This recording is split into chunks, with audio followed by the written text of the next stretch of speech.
네가 뿌린 친절의 씨앗이 거대한 숯이 되어 너를 지켜줄 거란다. 그 말을 처음 들었을 때 눈물이 멈추질 않았지요. 단돈 10,000원이었어요. 할머니 약값에 보태면 좋았을 그 돈을 왜 낯선 노인에게 건넸는지 저도 잘 모르겠답니다. 그저 추위에 떨고 계신 그 모습이 혼자 집에 계실 우리 할머니 같아서였을까요? 이 이야기는 새벽 편의점에서 졸음을 참던 19살 소녀와 길을 잃은 한 노신사가 만들어낸 작은 기적에 관한 것이에요. 어떻게 그 추운 벤치에서 봄날 같은 인연이 시작되었는지 천천히 들려드릴게요. 시작 전 구독과 좋아요 부탁드립니다. 딸랑. 새벽 5시 편의점 문에 달린 작은 종이 차가운 공기를 깨웠지요. 민지라는 이름의 소녀는 밤새 텅 빈 매장을 지키다 이제 막 교대 준비를 하던 참이었답니다.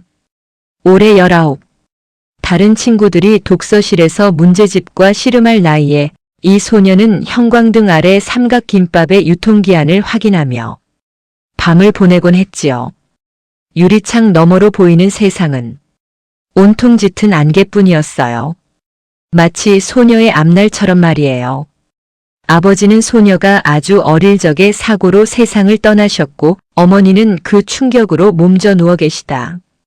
작년에 아버지 곁으로 가셨답니다. 이제 남은 건 거동이 불편하신 할머니와 소녀 단둘뿐이었지요. 소녀의 손은 늘 거칠었어요. 컵라면 국물을 닦고 바닥을 쓸고 무거운 음료 박스를 나르다 보면 19살 손이라고는 믿기 어려울 만큼 갈라지곤 했지요. 하지만 소녀는 그 손을 부끄러워하지 않았답니다. 이 손으로 할머니의 약을 사고 이 손으로 월세를 내고 이 손으로 언젠가는 번듯한 자격증을 딸 테니까요. 민지야, 오늘은 날이 유독 춥다. 이거라도 좀 챙겨 먹어라. 교대하러 오신 사장님이 유통기한이 서너 시간 남은 샌드위치 하나를 툭 던져주셨어요. 소녀는 배꼽 인사를 하고는 편의점을 나섰지요. 낡은 패딩 주머니에 손을 찔러 넣으니 어제 야간 수당으로 받은 현금 10,000원짜리 3장이 손끝에 닿았답니다. 3장. 고작 30,000원. 이번 달 할머니 약값을 보태고 나면 소녀의 손에 남을 건 단돈 몇천 원뿐일 터였지요.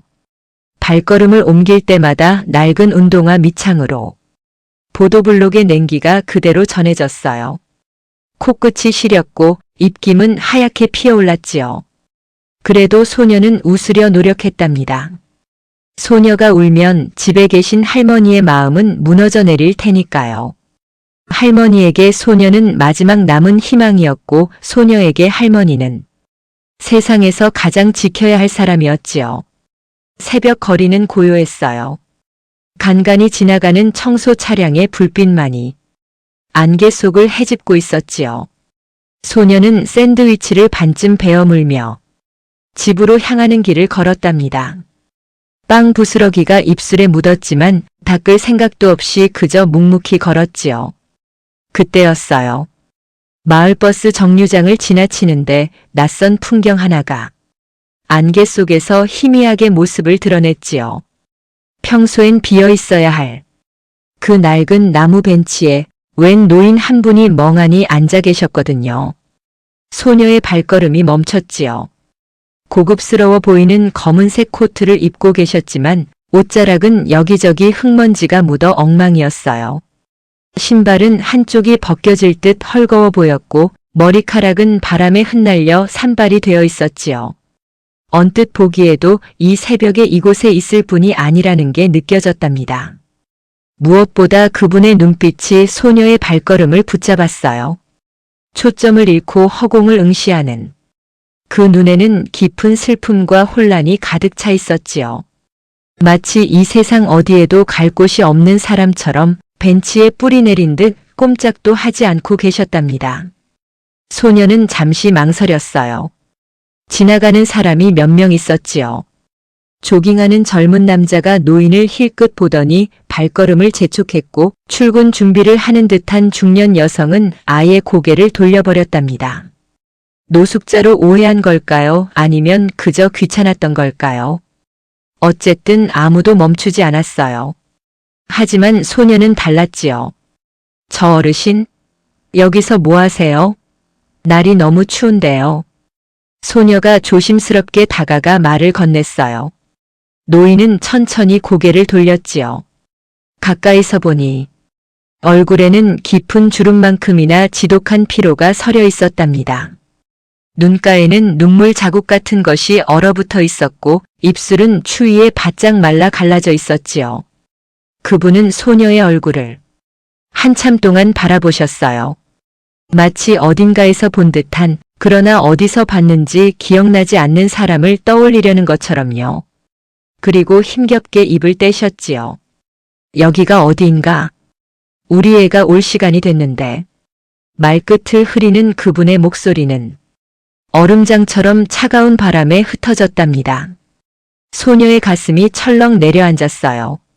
치매일까요? 아니면 길을 잃으신 걸까요?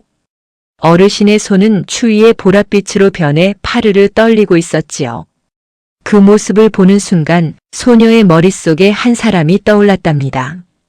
할머니. 지금쯤 반지하 방 좁은 이불 속에서 소녀를 기다리고 계실 할머니.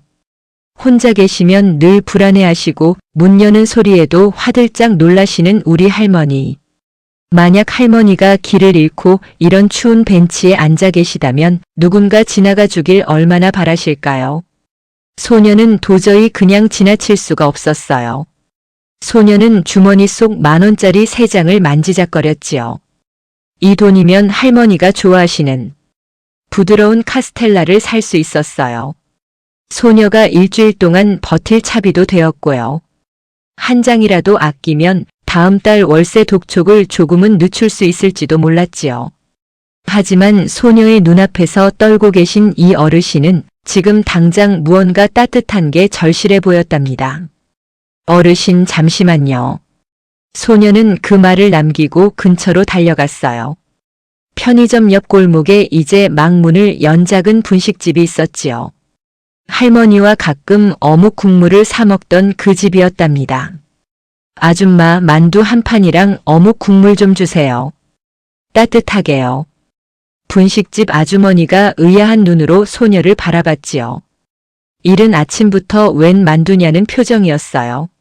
하지만 소녀는 설명할 시간이 없었답니다. 김이 모락모락.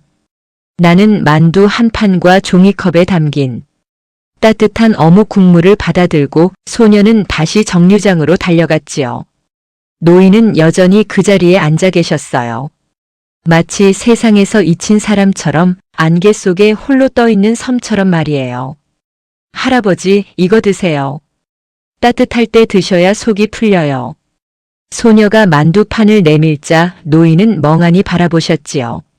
한참을 그렇게 만두를 응시하시더니 소녀가 건넨 젓가락을 떨리는 손으로 잡으셨답니다. 첫 번째 만두를 한 입 베어 무셨을 때였어요. 노인의 눈가에 금세 눈물이 그렁그렁 맺혔지요.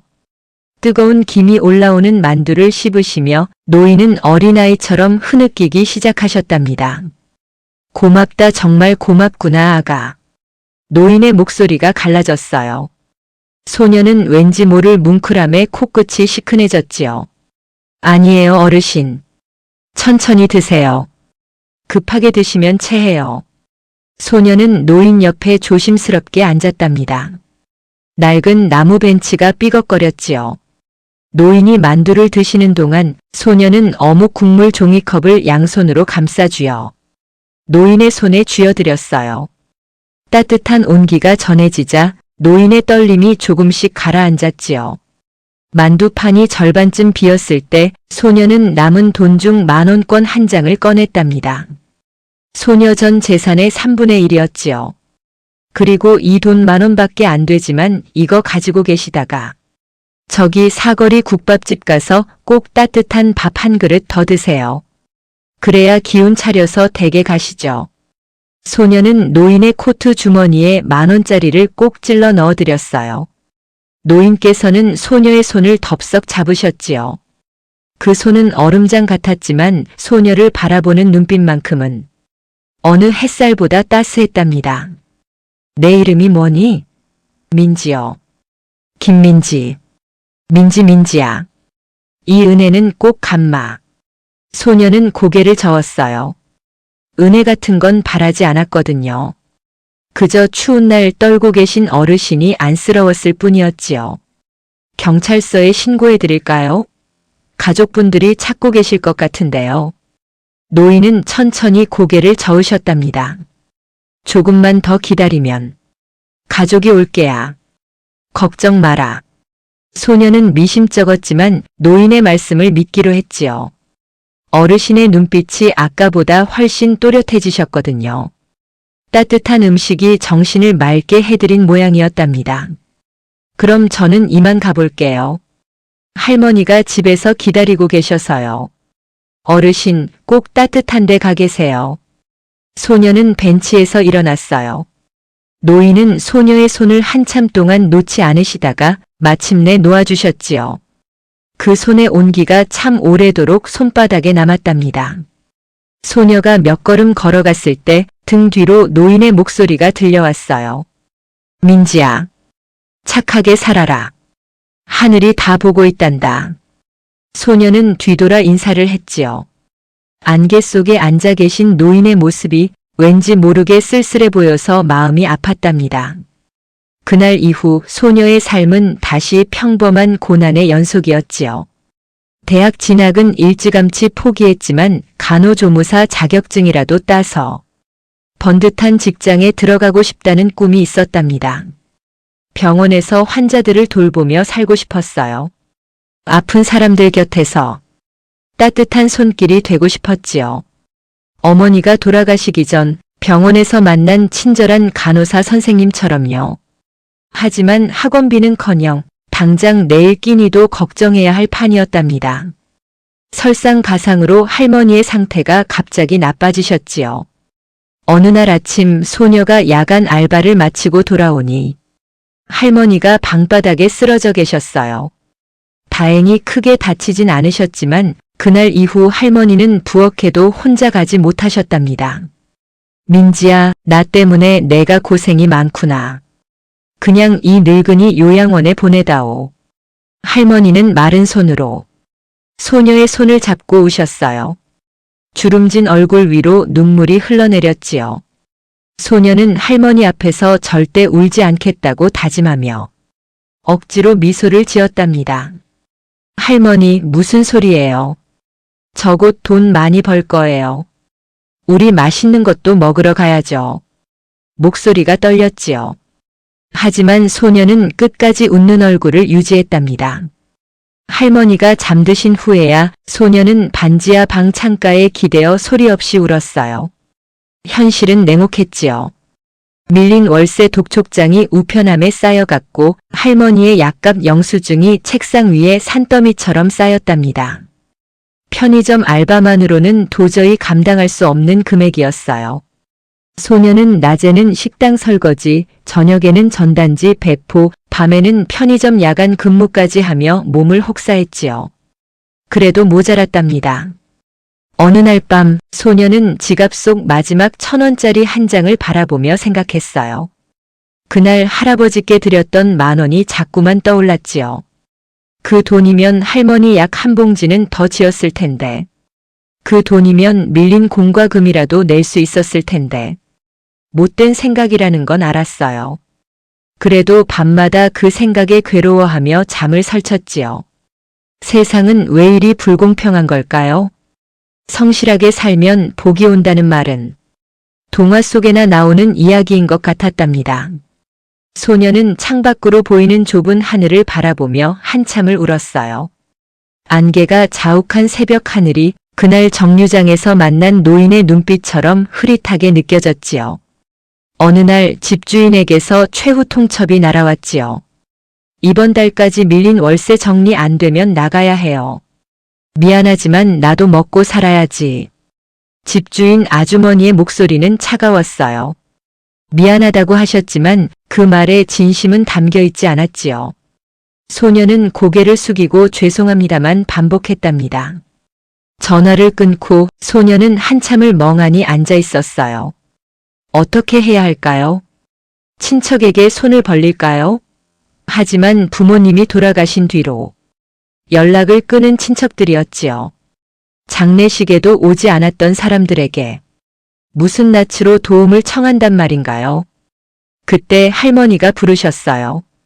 민지야, 이리 와보렴. 소녀가 다가가자 할머니는 베개 밑에서 낡은 봉투 하나를 꺼내셨지요. 손때가 묻어 누렇게 변한 봉투 안에는 구겨진 지폐 몇 장이 들어있었답니다. 이거 할머니 비상금이야. 많지는 않지만 내가 힘들 때 쓰라고 모아둔 거란다. 소녀의 눈에서 눈물이 주르륵 흘러내렸어요. 할머니는 평생을 아끼고 아껴 사셨지요.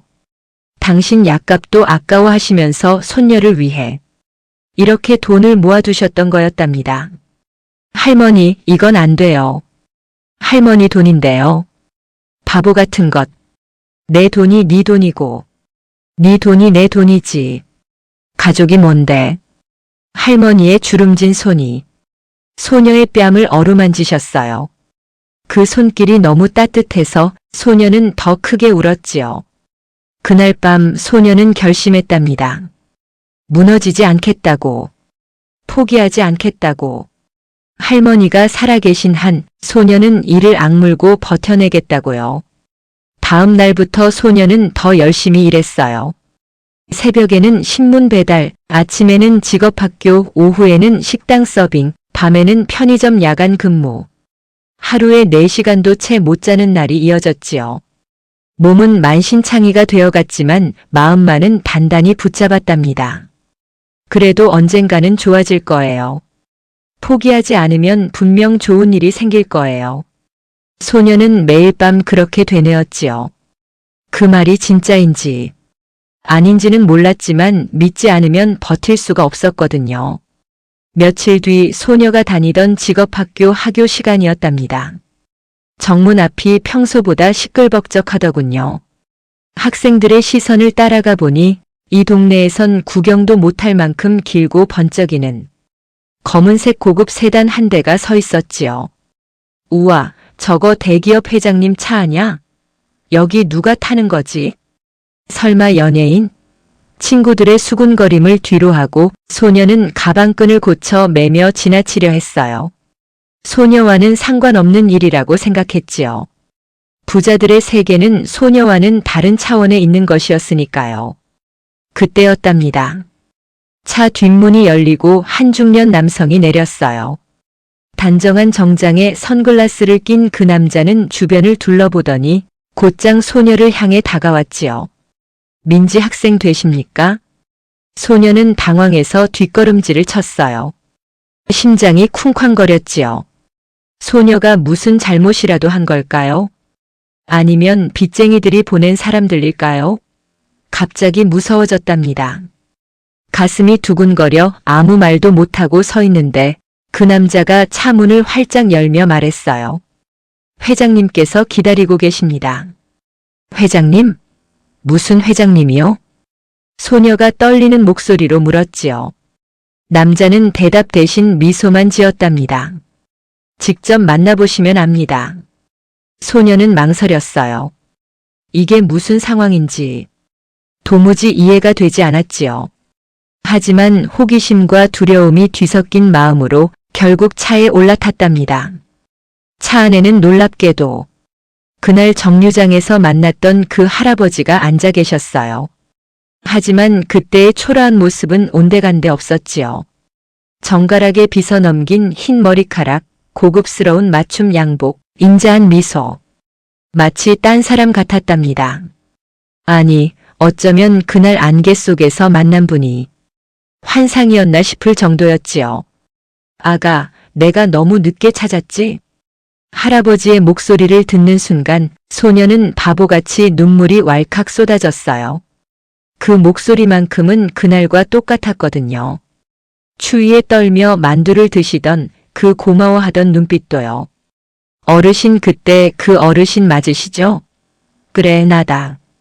정류장 벤치에서 내가 만두를 사준 그 늙은이야. 소녀는 아무 말도 할 수 없었어요. 그저 눈물만 흘렸지요. 그날 이후 너무 많은 일이 있었거든요. 할머니의 병세, 밀린 월세, 끝이 보이지 않는 가난. 그 모든 것이 한꺼번에 쏟아져 나오는 것 같았답니다. 할아버지는 소녀의 손을 가만히 잡아주셨어요. 그 손은 그날처럼 차갑지 않았지요. 따뜻하고 단단했답니다. 많이 힘들었구나. 이 할아버지가 다 알고 있단다. 알고 보니 할아버지는 우리나라 굴지의 해운 회사인 오션글로벌의 오봉구 회장님이셨지요. 평생 일만 알고 사셨답니다. 새벽부터 밤까지 회사에 매달려 작은 연안 해운 회사를 세계적인 기업으로 키워내셨어요. 하지만 그 대가로 가정에는 소홀했지요. 아내는 외로움 속에 병을 얻었고 자녀들과의 관계는 소원해졌답니다. 그러다 몇 달 전 사모님께서 세상을 떠나셨어요. 수십 년을 함께했던 반려자가 떠나고 나니 회장님의 삶은 공허해졌지요. 수천억 원의 자산이 있어도 돌아갈 따뜻한 가정이 없었답니다. 자녀들은 유산에만 관심이 있었고 측근들은 회장님의 자리만 노리고 있었어요. 그날은 사모님의 기일이었지요. 회장님은 혼자 산소를 찾으셨답니다. 운전기사도 비서도 없이 오로지 혼자서요. 그런데 산소에서 내려오다 갑자기 심한 이명이 찾아왔어요. 머릿속이 하얘지면서 길을 잃으셨지요. 어디가 어딘지 모르겠고 누구를 불러야 할지도 기억나지 않았답니다. 정신을 차려보니 낯선 정류장 벤치에 앉아 계셨어요. 밤새 헤매다 새벽이 된 거였지요. 그때 수많은 사람이 지나갔답니다. 회장님의 옷차림이 흑투성이었으니 노숙자로 오해한 사람이 대부분이었겠지요. 눈살을 찌푸리며 피하는 사람, 아예 못 본 척하는 사람, 심지어 혐오스럽다는 듯 쳐다보는 사람도 있었어요. 평생 많은 사람 위에 군림했던 회장님이었지요. 하지만 그 순간 회장님은 그저 길 잃은 늙은이에 불과했답니다. 아무도 멈춰주지 않았어요. 아무도 손 내밀어주지 않았지요. 그런데 내가 왔단다. 회장님의 목소리가 떨렸어요. 이름도 모르는 어린 내가 내 전 재산이나 다름없는 돈을 내어주며 만두를 사주더구나. 그리고 그 10,000원짜리를 내 주머니에 꼭 넣어주면서 따뜻한 밥 한 그릇 드시라고 했지. 회장님은 소녀의 손을 꼭 쥐셨지요. 그 만두 한 판이 수천억 계약을 성사시켰을 때보다 더 달콤했어. 그리고 내가 주머니에 넣어준 그 10,000원, 그 10,000원이 내 죽어가는 심장을 다시 뛰게 했단다. 소녀는 멍하니 듣고 있었어요. 자신에게는 그저 작은 선행이었는데 그게 이렇게까지 큰 의미가 있었을 줄은 몰랐지요. 아, 아직 세상은 살만하구나. 내가 돌아가서 할 일이 남았구나. 그렇게 생각했단다. 회장님은 그날 이후 비서를 시켜 소녀를 찾으셨답니다. 그 동네 CCTV를 뒤지고 편의점들을 낱낱이 조사해서요. 19살 소녀 하나를 찾는데 2달이 넘게 걸렸지요. 그리고 마침내 오늘 찾아온 거였답니다. 회장님은 당장이라도 큰 집과 돈을 주겠다고 하셨지요. 원하는 게 모든 말만 해라. 이 할아버지가 다 해줄 테니. 하지만 소녀는 정중히 고개를 저었답니다. 아니에요, 어르신. 저는 그런 거 원하지 않아요. 회장님이 의아한 눈으로 바라보셨지요. 소녀는 떨리는 목소리로 말을 이었답니다. 노력하지 않고 얻은 행운은 금방 사라질 것 같아요. 그리고 무엇보다 하늘에 계신 우리 엄마 아빠가 부끄러워하실 것 같거든요. 소녀의 눈에서 눈물이 흘렀어요. 부모님을 떠올리면 늘 그랬지요. 엄마 아빠는 항상 말씀하셨어요. 떳떳하게 살아라, 부끄럽지 않게 살아라. 저 그 말씀 지키고 싶어요. 회장님은 한참 동안 소녀를 바라보셨답니다. 그리고 이내 더 깊은 미소를 지으셨지요. 그래, 내 말이 맞다. 내가 그런 아이라서 그날 나한테 만두를 사줬던 거겠구나. 회장님은 잠시 생각에 잠기셨다가 다시 입을 여셨어요. 그럼 내가 돈 대신 기회를 선물하마. 기회요? 그래. 내가 꿈꾸는 삶을 살 수 있는 기회 말이야. 회장님은 약속하셨답니다. 먼저 할머니를 우리나라 최고의 병원에 모셔 검사받게 해드리겠다고요. 그리고 소녀에게는 오션 글로벌의 장학생 자격을 주시겠다고 하셨지요. 학비 걱정 없이 공부에만 전념할 수 있도록요.